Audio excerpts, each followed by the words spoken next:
Welcome back. This is episode 25 of Dad's Dialogues. And is he back? Back again? Is he back? Tell a friend. I'm so sorry, guys. That first, I don't know how to start back up, after 3 months off. One, two, I'm sorry for taking 3 months off. One, I realized, like my new year, I was like, okay, I'm about to go crazy. Let me just tell you like a little bit of a backstory. What the heck happened? So in November, I was going hard, posting every week, whatever. And then I had this crazy, I don't even know how to explain it. Crazy, like, there's not a way to explain it. Let me just tell you what the doctor said. The doctor gave me medicine to treat herpes, but I didn't have herpes, right? Like my lips was all cut up. I couldn't, my tongue, my mouth, everything was just like cut. Just canker sores everywhere. I couldn't eat. I couldn't open my mouth, hurt to talk. For 2 weeks that lasted, right? So then, when momentum stops, it dead stops. So for 2 weeks, it was like that. My lips was super swollen. So then I was like, okay, I'm not finna get on camera. So then I waited another week. It was still swollen. Then Christmas time comes around, Thanksgiving, all that. Families in town, hard to record when people are still here and walking in and out of the house. No excuses though, right? No excuses. We're back. The rest of this year finna be amazing. I've got so much things to say and want to talk about.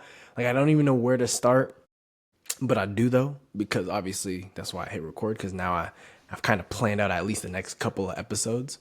And not only do I have like solo pods planned out, ready to go. Like I'm gonna start boom recording. I'm scheduling for Mondays. Stay tuned. Every Monday we're gonna have an episode out. But I also have a couple of guests lined up. I have 3 people have said yes to come to Dad's Dialogue. So we're about to get lit. I'm very excited to have them on. My goal for the next few months and few interviews is first, like everybody that I'm interviewing, young dads, right? I mean, probably pre-30, young, have little baby toddlers and maybe even infants. What does that transition look like, right? Everybody that I'm inviting is married and they have a kid, and so balancing being a dad, working, all these different things, and then a new society, like a world where a lot of changes happening. How do they protect and love, and how do they give time? Anyways, the goal is just to learn more, and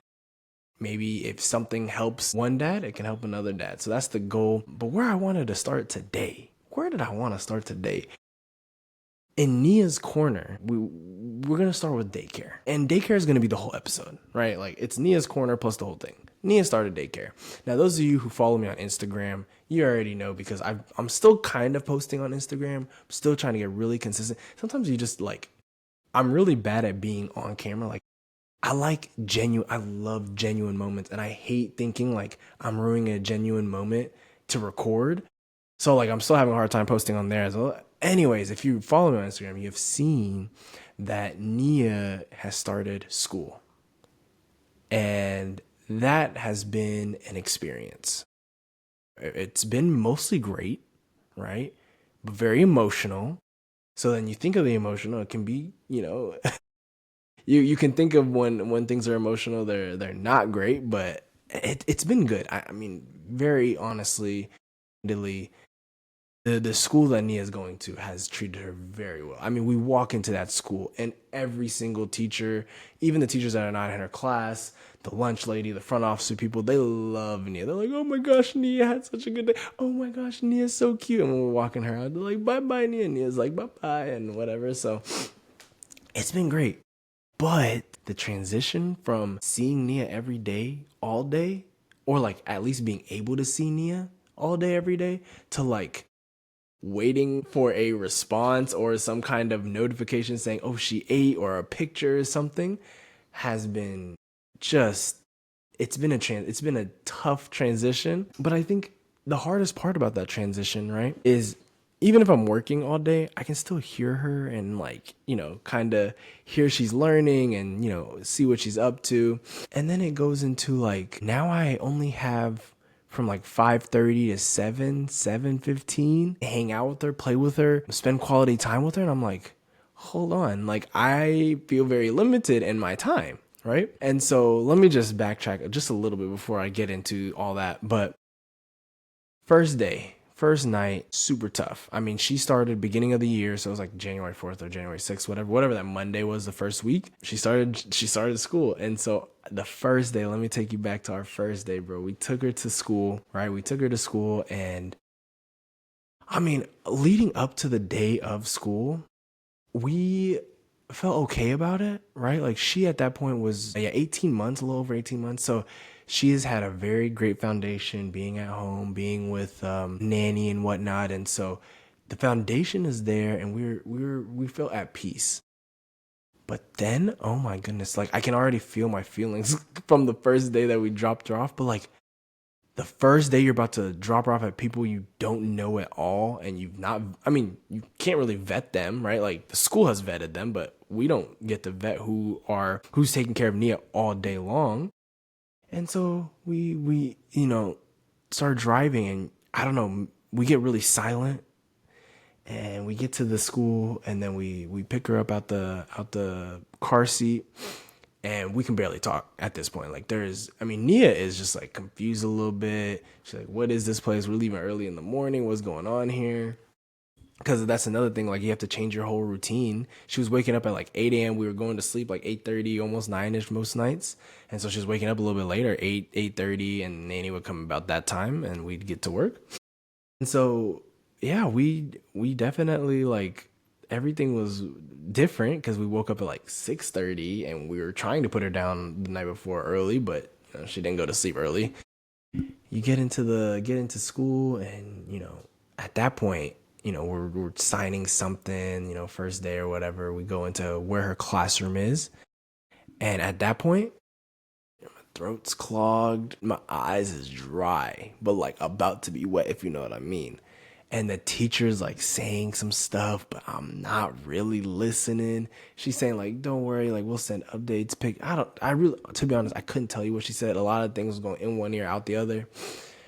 And then obviously, when we hand Nia off, she starts screaming.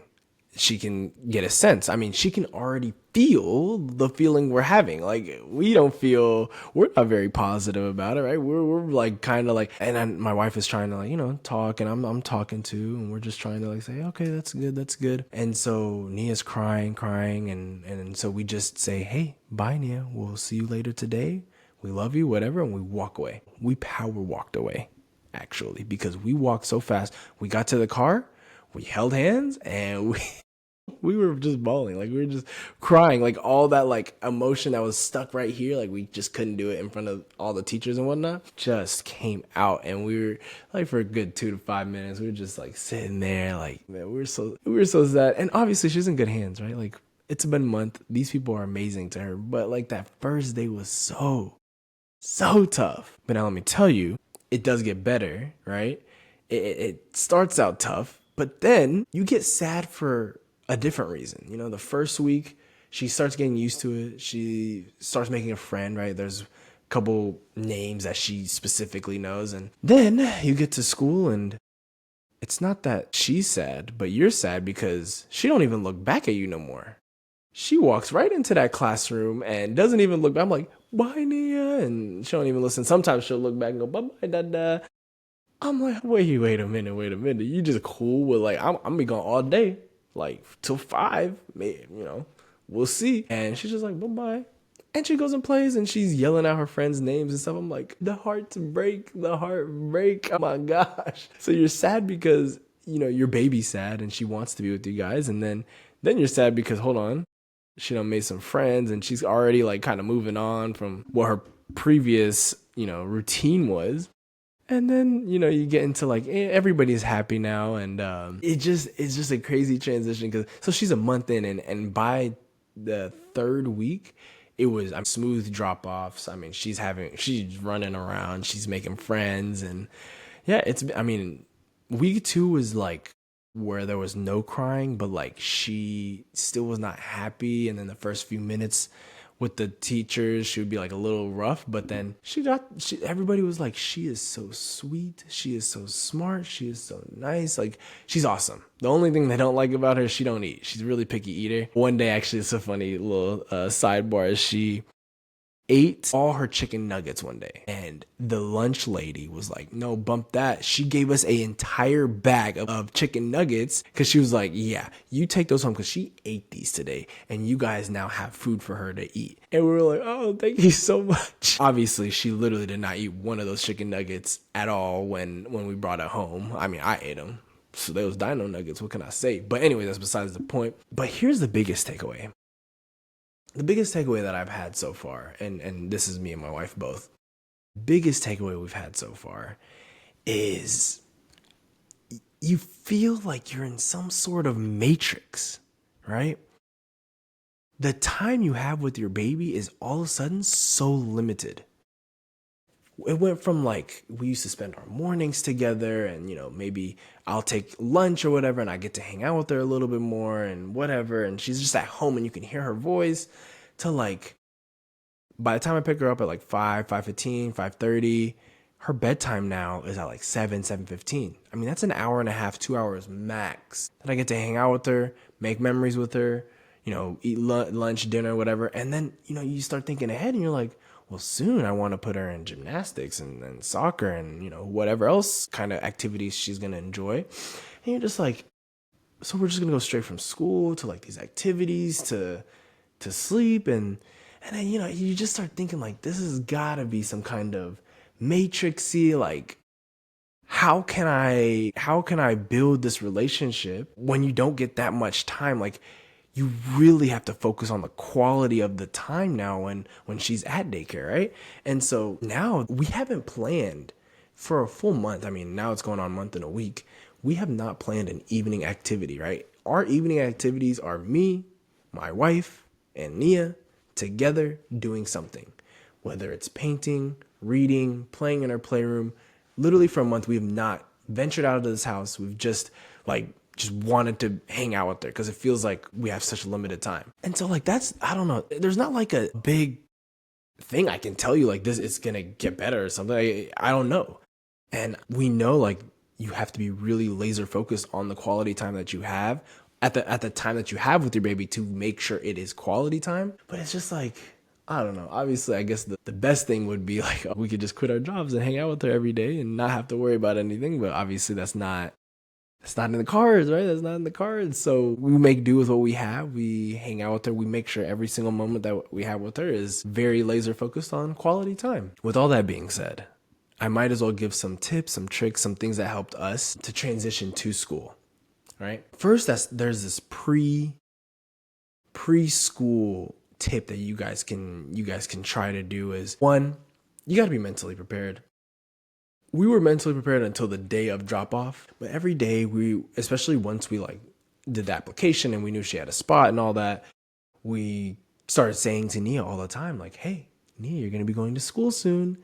You're going to start meeting friends. You're going to start meeting teachers and all these things, and you're going to have different routines. And so we just like mentally prepared, not only her, but like even ourselves. So just saying like, mentally prepare for all these new changes and routines and different things coming. Another thing you can do, make sure to visit the daycare together. Now, I think a lot of daycares, they require people to come with their baby just to do like whether it's a tour or whatever, you kind of have to go to the daycare and see it and bring your baby and whatnot. And so that was always good because her first memory of this place is positive, because I remember when we went and visited before she was actually enrolled, she was playing around and she was asking, me and Happy to like, come play this, play that. Cause the rooms they obviously look super fun and there's a lot of things to do. And so she was just asking us, come. And so that it's a positive experience. She knows like, okay, she's not that they're a familiar face, but she's seen the face and whatnot. And so that does help. But yeah, talking to your toddler, practice separation. That one, not as in like put her in her room and walk out and don't come for another 15 minutes. But what I mean is like, we are fortunate. My parents live right down the road. We have a lot of friends and family that love watching Nia. So we would, drop her off if we needed to, or even if we wanted, like a date night or whatever, drop her off, go hang out. Go hang out with, just us two. Or I remember we did like pickleball with friends and my mom and dad would watch Nia. And so she was definitely used to not being with mom and dad for like longer time, like 2-3 hours. So that was something that I'm pretty sure that helped her adjust really quickly. And then the one big thing, because babies are so in tune with routines, is definitely adjusting her routine. So now she has a brand new routine. Everything is completely different. Whereas right before we were going, I mean, there was routine, especially like that bedtime routine was very focused and, repeatable. But like during the day, it's like, oh, if she's hungry now, she'll eat now. Or, she's waking up at 8 today, so we'll just let her sleep till 8. But then the next day she's waking up at 6:30. And so she was waking up at 6:30.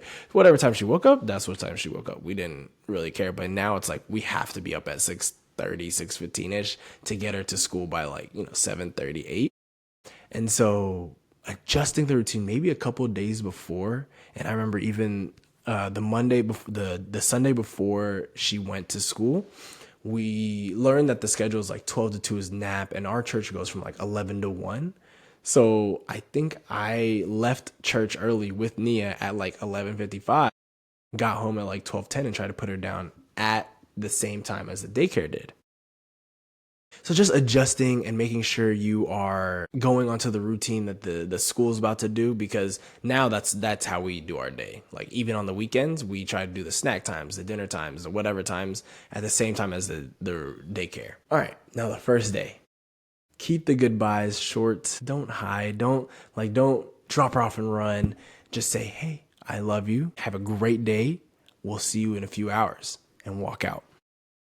This lingering, I know a lot of parents, they might, stay and, maybe hold your baby, go into the room, hang out, whatever. The lingering can just increase the separation anxiety. So it's just best if you drop her off. She's going to be crying. Say your goodbyes. So this is tips for first day, by the way. You just say your goodbyes. Don't hide. Don't try to drop her off and run. She's just going to be confused all day. You just say goodbye. I'll see you soon. Babies understand. They can listen. They are interpreting way more than you think they are.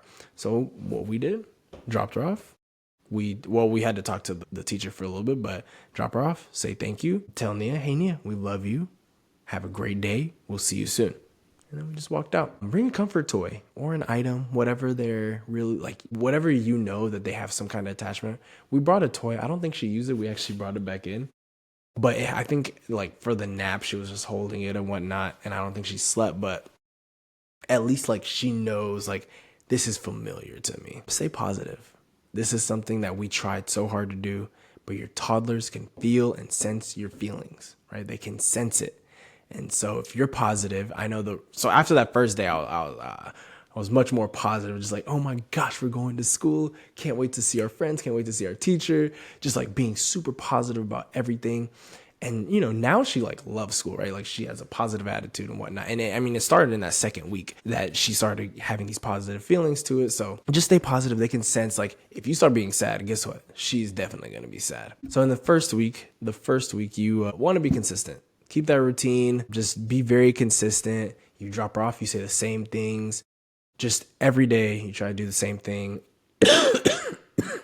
and help your baby remember, relearn a routine.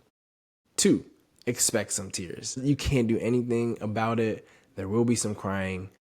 Your baby will be sad. You will be sad, but you just have to expect the tears. Don't run from them. Don't be oh no, stop crying, stop crying. She's going to cry or he's going to cry. Ask about their day. Try to talk, especially we had a toddler when we dropped them off. It might not be the same if you have a 6 to 10 week old or whatever, but if you have a toddler, you can definitely just be hey, how was your day? And Nia was good, even though she was crying, when the first week we picked her up. But, and then also not just talk to your baby, talk to the caregiver. How was her day? What was she like? What were things that she liked that we can bring up or whatever? So just talking to the caregiver. And the school that we are going to, she did fantastic. And they were oh yeah, she's great. They gave us a full rundown. And so it really helped to have that open communication with the caregivers. And then last but not least, extra cuddles that first week. That whole first week, we were just sitting, reading for that hour and a half that we had together. And just gave extra cuddles. And, we maybe did contact sleep and let her sleep on our arms. Just a lot of kisses and cuddles and just telling her, hey, we love you. I hope you had a great day at school. We're going to do school again tomorrow, but for now we can hug. So it was that first week was tough, but yeah, do them extra cuddles because they love it. But yeah, that's it. That's episode 25. This is Daycare. It's been a special journey, but now we're smooth sailing. She loves it. I appreciate you guys listening all the way here. If you have, this is Dad's Dialogues. Let's continue being the best dads we can be. Peace. Dad's Dialogues, a new journey today. Ooh, ooh, ooh.